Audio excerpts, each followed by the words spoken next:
یہ ہے باب الاصلاح بین الناس، نیا باب شروع ہو رہا ہے جس میں لوگوں کے درمیان جھگڑے ختم کرانے اور لوگوں کے درمیان مصالحت کرانے، صلح کرانے کی فضیلت اور تاکید کا بیان ہے۔ پہلے کچھ آیتیں قرآن کریم کی ذکر کی ہیں کہ باری تعالیٰ نے ارشاد فرمایا کہ لا خیر فی کثیر من نجواہم الا من امر بصدقۃ او معروف او اصلاح بین الناس۔ اللہ تبارک و تعالیٰ قرآن کریم میں ارشاد فرماتے ہیں کہ لوگ عام طور سے جو بیٹھ کر باتیں کرتے ہیں، سرگوشیاں کرتے ہیں یا آپس میں جو باتیں کرتے ہیں، ان میں سے اکثر باتوں میں خیر نہیں ہوتی۔ یہ الفاظ ہیں قرآن کریم کے، لا خیر فی کثیر من نجواہم، لوگوں کی آپس کی باتوں میں ان میں سے اکثر بہت سی باتوں میں خیر نہیں ہوتی، الا من امر بصدقۃ، البتہ اگر لوگ آپس میں باتیں کر رہے ہیں ایسی جس سے ایک شخص دوسرے کو کسی صدقے کی ترغیب دے رہا ہے، او معروف، یا کسی نیک بات کی ترغیب دے رہا ہے، او اصلاح بین الناس، یا لوگوں کے درمیان جھگڑا ختم کرانے اور مصالحت کی ترغیب دے رہا ہے، تو ایسی بات میں خیر ہے، ورنہ دوسری جو باتیں عام طور سے لوگ کرتے رہتے ہیں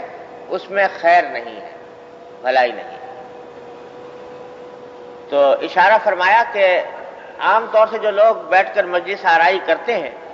ادھر کی باتیں ادھر کی باتیں، فضول گوئی میں مبتلا ہوتے ہیں، اور بسا اوقات وہ انسان کو غیبت تک پہنچا دیتی ہے، تو اس میں کوئی خیر نہیں۔ لیکن اگر ان کاموں کے لیے کوئی گفتگو کی جائے جس سے کسی کو کسی بھلائی پر آمادہ کرنا مقصود ہو، کسی صدقے پر آمادہ کرنا مقصود ہو، یا آپس میں صلح کرانا مقصود ہو، تو وہ اللہ تبارک و تعالیٰ کو پسند ہے۔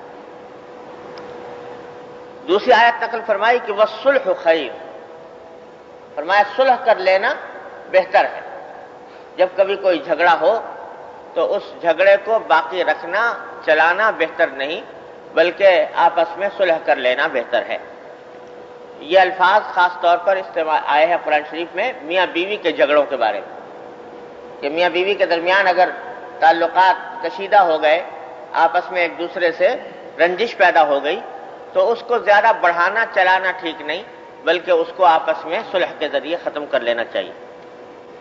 وقال تعالی، تیسری آیت فرمائی فاتقوا اللہ واصلحوا ذات بینکم، اللہ سے ڈرو اور آپس کے تعلقات کو اچھا بنا لو، درست کر لو۔ اور چوتھی آیت بیان فرمائی کہ انما المؤمنون اخوۃ فاصلحوا بین اخویکم واتقوا اللہ لعلکم ترحمون، کہ تمام مسلمان بھائی بھائی ہیں آپس میں، لہذا اگر تمہارے دو بھائیوں کے درمیان کوئی فساد پیدا ہو گیا، کوئی جھگڑا ہو گیا، کوئی رنجش کھڑی ہو گئی، تو تمہیں چاہیے کہ ان کے درمیان صلح کراؤ اور اللہ سے ڈرو، واتقوا اللہ، صلح کرانے میں اللہ سے ڈرو، لعلکم ترحمون، تاکہ تمہارے اوپر اللہ کی رحمت ہو، تاکہ تم اللہ تبارک و تعالیٰ کی رحمت کے سزاوار بنو۔ یہ آیات نقل فرمائی ہیں پہلے، اور اس کے بعد پھر احادیث آئیں گی، لیکن پورے باب کا مقصود یہ ہے کہ قرآن و سنت کو دیکھنے سے یہ بات واضح طور پر معلوم ہوتی ہے کہ اللہ تبارک و تعالیٰ کو اور اللہ کے رسول صلی اللہ علیہ وسلم کو مسلمانوں کے باہمی جھگڑے کسی قیمت پر پسند نہیں۔ مسلمانوں کے درمیان آپس میں لڑائی ہو، جھگڑا ہو، ایک دوسرے سے کھچاؤ اور تناؤ کی صورت پیدا ہو، رنجش پیدا ہو، تو یہ چیز اللہ کو اور اللہ کے رسول صلی اللہ علیہ وسلم کو پسند نہیں۔ حتی الامکان احکام یہ دیے گئے ہیں کہ جس طرح بھی ہو اس رنجش کو، جھگڑے کو باہمی نفرتوں کو، باہمی عداوتوں کو کسی نہ کسی طرح ختم کیا جائے۔ ایک حدیث میں آتا ہے کہ نبی کریم صلی اللہ علیہ وسلم نے ارشاد فرمایا کہ کیا میں تم کو نہ بتاؤں کہ مونڈ دینے والی چیز کیا ہے؟ مونڈنے والی، جیسے سر کو مونڈنا ہوتا ہے، وہ لفظ استعمال فرمایا کہ مونڈنے والی چیز نہ بتاؤں کیا ہے؟ تو صحابہ کرام نے عرض کیا کہ یا رسول اللہ ضرور بتائیے۔ تو آپ نے فرمایا کہ فساد ذات البین، یعنی آپس کے جھگڑے، مسلمانوں کے درمیان آپس میں جھگڑے کھڑے ہو جائیں اور فساد برپا ہو جائے، ایک دوسرے کے نام لینے کے روادار نہ رہیں، ایک دوسرے سے بات نہ کریں، ایک دوسرے کے خلاف زبان اور ہاتھ سے لڑائی کریں، تو ایسی یہ چیز جو ہے یہ فساد ذات البین، یہ مونڈ دینے والی چیز ہے۔ اور پھر فرمایا کہ مونڈنے سے میری مراد یہ نہیں ہے کہ بال مونڈ دیتی ہے، بلکہ فرمایا کہ انہا تحلق الدین، یہ دین کو مونڈ دیتی ہے۔ یعنی انسان کے اندر جو دین کا جذبہ ہے، اللہ جل جلالہ اور اللہ کے رسول صلی اللہ علیہ وسلم کے ساتھ کی اطاعت کا جو جذبہ ہے وہ ختم ہو جاتا ہے۔ تو اس لیے اس لڑائی جھگڑے کے نتیجے میں بالآخر انسان کا دین تباہ ہوتا ہے۔ تو اس لیے فرمایا کہ اس سے بچو اس قیمت پر بھی۔ اور یہ تجربے کی بات ہے، ظاہر ہے کہ نبی کریم صلی اللہ علیہ وسلم کے ارشاد ہے، کس کو اس کے اندر شک ہو سکتا ہے اس کی صحت میں، لیکن تجربے سے بھی یہ بات معلوم ہوتی ہے۔ بزرگوں نے فرمایا کہ آپس کا لڑائی جھگڑا اور ایک دوسرے سے بغض رکھنا، عداوت رکھنا، یہ چیز انسان کے باطن کو اتنا تباہ کرتی ہے، اتنا تباہ کرتی ہے کہ اس سے زیادہ باطن کو تباہ کرنے والی چیز کوئی اور نہیں، اتنا انسان کو خراب کر دیتی ہے۔ چاہے آدمی نمازیں بھی پڑھ رہا ہے، روزے بھی رکھ رہا ہے، تسبیحات بھی پڑھ رہا ہے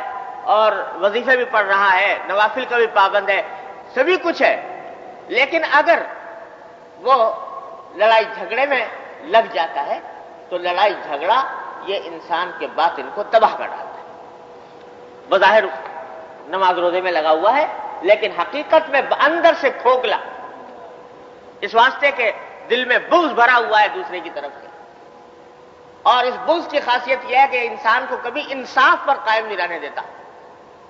دوسرے کے ساتھ زیادتی کرے گا، کبھی زبان سے کرے گا، کبھی ہاتھ سے کرے گا،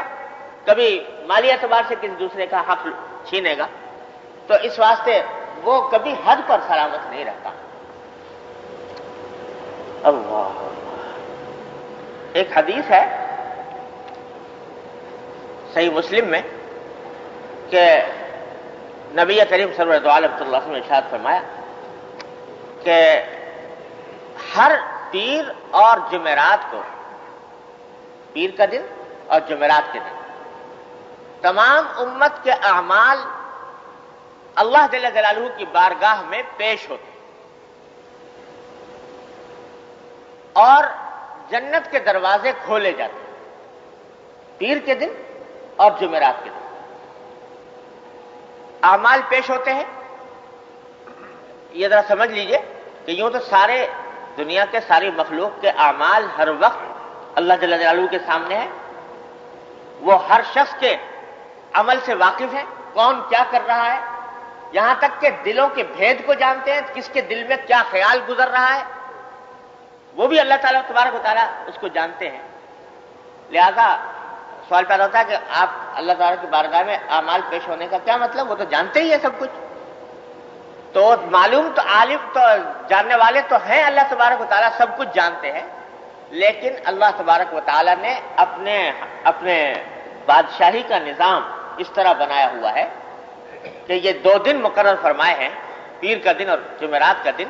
جس میں تمام امت کے اعمال، تمام انسانوں کے اعمال اس لیے پیش ہوتے ہیں تاکہ ان کی بنیاد پر ان کے جنتی یا جہنمی ہونے کا فیصلہ کیا جائے۔ تو معلوم تو ہے اللہ تبارک و تعالیٰ کو، لیکن اس دن سارا کچا چٹا انسانوں کا وہ اللہ تبارک و تعالیٰ کی بارگاہ میں پیش ہوتا ہے۔ اسی لیے حضور اقدس صلی اللہ علیہ وسلم نے ایک دوسری حدیث میں ارشاد فرمایا کہ چونکہ پیر کے دن انسانوں کے اعمال اللہ تبارک و تعالیٰ کی بارگاہ میں پیش ہوتے ہیں، لہذا میں یہ چاہتا ہوں کہ میرے اعمال ایسی حالت میں پیش ہوں اللہ تعالیٰ کے پاس کہ میں روزے سے ہوں، روزے کی حالت میں ہوں۔ اس واسطے پیر کے دن آپ کثرت سے روزے رکھا کرتے تھے۔ تو غرض اعمال پیش ہوتے ہیں، اور حدیث میں ہے کہ جنت کے دروازے کھولے جاتے ہیں۔ تو جب وہ اعمال پیش ہوتے ہیں لوگوں کے، اور اس میں کسی کے بارے میں بتایا جاتا ہے کہ یہ شخص جو ہے یہ اس ہفتے میں یا ان دنوں کے اندر یہ مومن رہا، ایمان کی حالت میں رہا، اس نے کسی کے ساتھ شرک، اللہ تبارک و تعالیٰ کے ساتھ کسی کو شریک نہیں ٹھہرایا، جب یہ بات اس کے اعمال کے اندر ہوتی ہے تو باری تعالیٰ فرماتے ہیں کہ اس کے لیے اس کی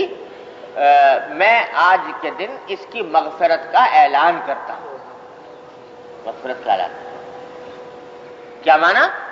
کہ اس کو ہمیشہ کے لیے جہنم میں داخل نہیں کیا جائے گا، کسی نہ کسی وقت جنت میں ضرور چلا جائے گا یہ شخص، کیونکہ یہ ایمان کی حالت میں ہے،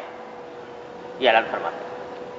لیکن اور فرماتے ہیں کہ چونکہ اس کی مغفرت میں نے کر دی ہے، لہذا فیصلہ کر دیا ہے کہ یہ کبھی نہ کبھی جنت میں ضرور جائے گا، اس کے لیے جنت کے دروازے کھول دیے جائیں، یہ اعلان ہوتا ہے۔ لیکن ساتھ ہی فرمایا جاتا ہے کہ الا صاحب شحنا، سوائے اس شخص کے جس کے دل میں کسی دوسرے مسلمان کی طرف سے بغض ہو، کینہ ہو۔ اگر کسی کے دل میں کسی دوسرے مسلمان کی طرف سے بغض اور کینہ ہے تو اس کے بارے میں فرماتے ہیں باری تعالیٰ کہ ابھی رک جاؤ، اس کے بارے میں ابھی فیصلہ نہیں کرتا، اس کے جنتی ہونے کا فیصلہ نہیں کرتا، حتی یصطلحا، یہاں تک کہ ان کے درمیان آپس میں صلح نہ ہو۔ جب تک نہیں کرتے اس وقت تک ان کا جنت کے داخلے کا اعلان روک دیا گیا۔ کیوں؟